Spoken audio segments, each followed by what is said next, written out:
Today's Talk About It Tuesday question is, it appears that the economy is behaving in an unprecedented manner right now. Historical recession indicators like the inverted yield curve don't seem to be having their usual outcome. Does the recession still loom large, or are we so far gone with fiat money printing that traditional market behavior can no longer be expected? Well, let me define some terms first, and then we can extract some of the things from this question and give good answers. So what is a recession? So we know what a recession feels like, right? Because we have negative growth, but it's actually a very technical term, meaning that you had 2 consecutive quarters of negative GDP, meaning negative growth for 2 consecutive economic quarters. Now let's talk about these leading indicators, coincident indicators, and lagging indicators. So what is a leading indicator? A leading indicator is a signal that tells you that perhaps, right, based on, again, historical precedent, that something is coming. Then you have coincident indicators that happen at the same time as something, and so it confirms pretty much that you're there. And a lagging indicator is something that happens once this thing has already started or has passed to confirm that you were there. So we're talking about recession. So there are leading indicators, coincident indicators, and lagging indicators of a recession. Technically, because there's 2 consecutive quarters of negative growth, only a lagging indicator can confirm that you're in a recession. But again, historically, there are about 4 leading indicators that have signaled a recession.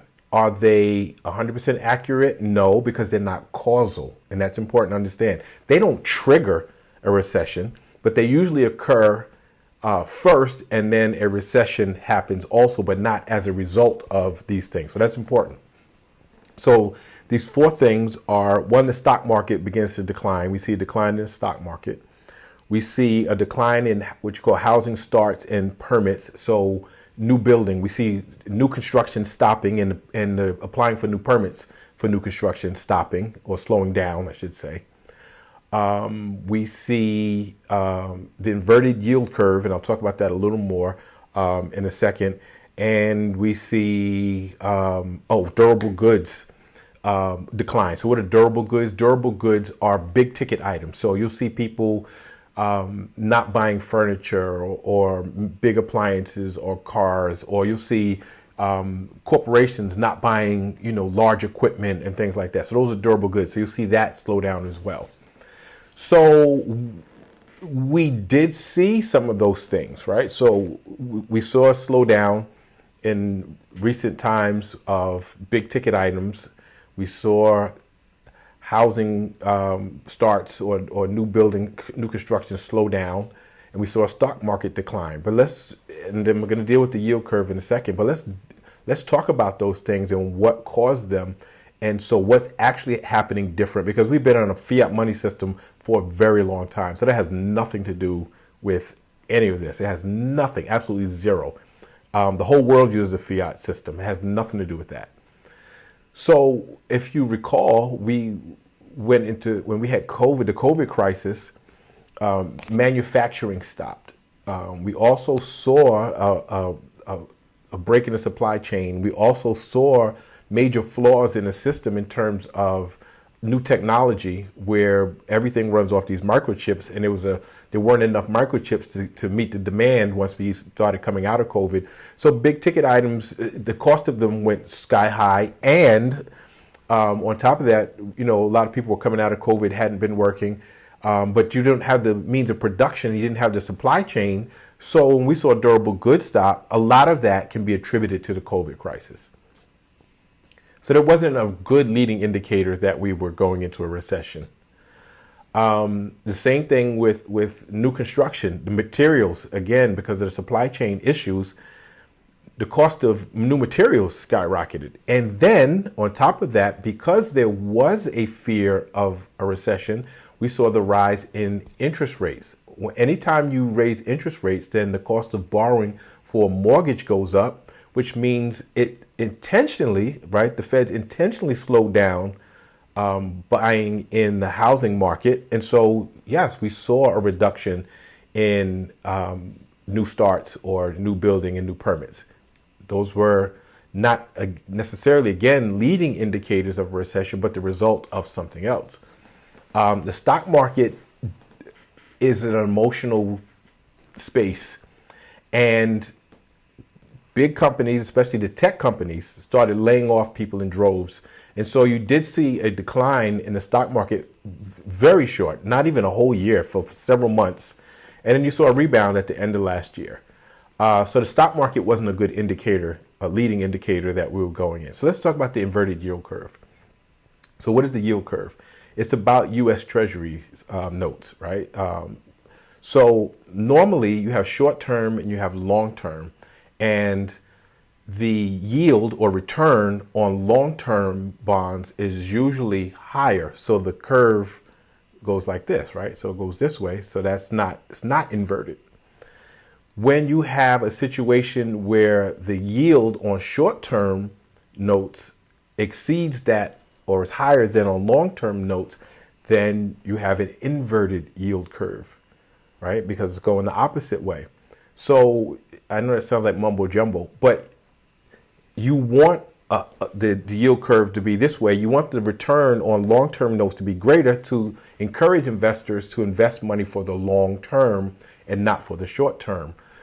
So why traditionally has that been an indicator? That means investors are normally afraid to go after the long-term notes, and so they go after the short-term notes, and so you get an inverted yield curve. Also an indicator of what the interest rates are. So we had such low interest rates for so long, right? Since 2011, we had extremely low interest rates. Then the bond market wasn't a good indicator of anything. Nobody was really messing with, the bond market itself.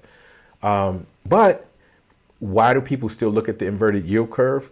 So if we look at the 6 recessions that we had from 1970 to 2008, we had an inverted yield curve prior to a recession, right? So from, again, 1970 to 2008, it was consistent, right? And in those recessions that happened then. But if you go back to 1966, there was an inverted yield curve and there was no recession that followed. And so it's not unprecedented. It's just that we saw a streak, a pattern of 6 recessions that were preceded by an inverted yield curve. Again, it's not causal.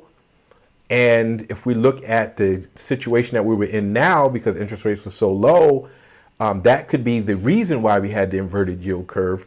And so it didn't correlate this time, because it's not causative, but it didn't even correlate to an economic downturn. So, because if we look at the inverted yield curve, that started even before the COVID crisis. So the question is, is a recession looming? Well, if we look at the other leading indicators, stock market has rebounded, housing starts are back up, consumer spending is up, and the feds themselves are signaling that they are not fearing a recession because they're talking about bringing down the interest rate. And so we have to look at what happened. When there was a fear of recession, then the Federal Reserve did what they are mandated to do, which is to raise the interest rates to stem spending, to cool the economy so that we don't go into a recession. And it seems to have worked. We're in what you call a soft landing. So we had a little turmoil where we had inflation, but we didn't have high unemployment. That never happened. Wages have gone up. So other things that would indicate or coincident with a recession didn't happen.